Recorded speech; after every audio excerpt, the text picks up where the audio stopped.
I always believed my marriage was built on trust. For more than 25 years, my husband and I shared everything: our dreams, our struggles, our joys. We raised a daughter together, and when she got married, I thought it was the beginning of a beautiful new chapter for our family.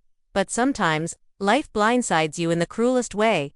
It was a quiet afternoon when everything changed. I had baked a small cake for my daughter-in-law, just a simple gesture to let her know she was loved and welcome in our family. As I drove toward her neighborhood, my heart felt light. Little did I know, by the time I left that street, my heart would be shattered into 1,000 pieces.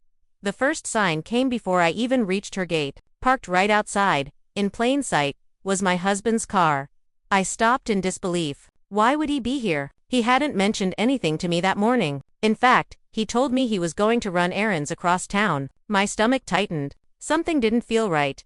I parked a little ways back, careful not to be noticed. My hands trembled on the steering wheel. A voice inside me said to drive away, to ignore whatever this was, but another voice whispered that I had to know the truth. So I stepped out of the car, cake in hand, and walked slowly toward her house. That's when I heard it. Laughter, not just any laughter, my husband's deep chuckle.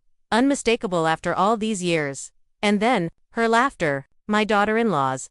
Light, playful, too warm, too intimate. My heart skipped a beat. My hands went cold. I froze on the spot, listening, praying I had misunderstood. But then, their voices carried clearly through the thin walls. Don't worry, I heard my husband say, his tone calm, almost affectionate. She never suspects anything. She trusts me too much. I felt the world spin around me. Her reply came with a teasing laugh. You're terrible. What if she finds out? She won't, he said firmly. Besides, you make me feel alive again. With you, I don't feel old. I feel like a man again. I could hardly breathe. My knees threatened to give way beneath me. The cake slipped from my hands, tumbling onto the pavement. Forgotten. Inside, my daughter-in-law whispered, and you make me feel seen. He never notices me. You understand me in ways he never could. A tear rolled down my cheek. I pressed myself against the wall, torn between running inside and storming at them, or collapsing under the weight of betrayal. How could this be happening? The man I trusted with my life, and the woman who had just entered our family, conspiring in such a cruel way. Memories flooded my mind: our wedding day, the vows he made, the nights we stayed awake together, caring for our baby, the struggles we overcame. Was it all meaningless? Had he been waiting for the chance to betray me all along? I stood there for what felt like an eternity, listening to their voices. Every laugh, every word was another dagger to my heart. And then, I heard something that sealed my heartbreak.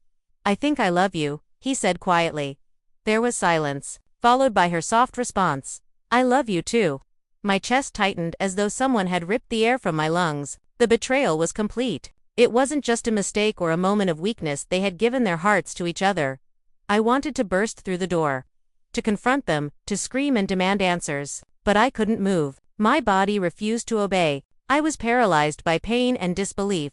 Finally, I turned and walked back to my car. My vision blurred with tears. I sat behind the wheel for several minutes, unable to start the engine. My world had collapsed in front of my eyes, and I had no idea what to do. Should I tell my daughter? Could I even bear to shatter her world with this truth? If she knew her father was betraying me with her own wife, it would destroy her. The drive home felt endless. Every corner of the house we shared felt like a lie. His clothes in the closet, his favorite chair in the living room. The pictures of us smiling together, they all mocked me. When he came home later that evening, he smiled at me as though nothing had happened. He asked how my day was, kissed me on the cheek, and acted like the loving husband I thought I knew. I forced myself to smile back. But inside, I was broken. For days, I kept his secret. I watched him leave the house, wondering if he was going to her. I lay awake at night, replaying their words in my head. I think I love you. I love you too. The betrayal ate away at me. And yet, I stayed silent for my daughter's sake. But silence is a heavy burden. The truth demands to be spoken, one way or another. That day, in front of my daughter-in-law's gate, I lost not only my husband, but the life I thought I had. And I realized something painful but undeniable. Betrayal doesn't always come from enemies. Sometimes it comes from the very people you would have sacrificed everything for.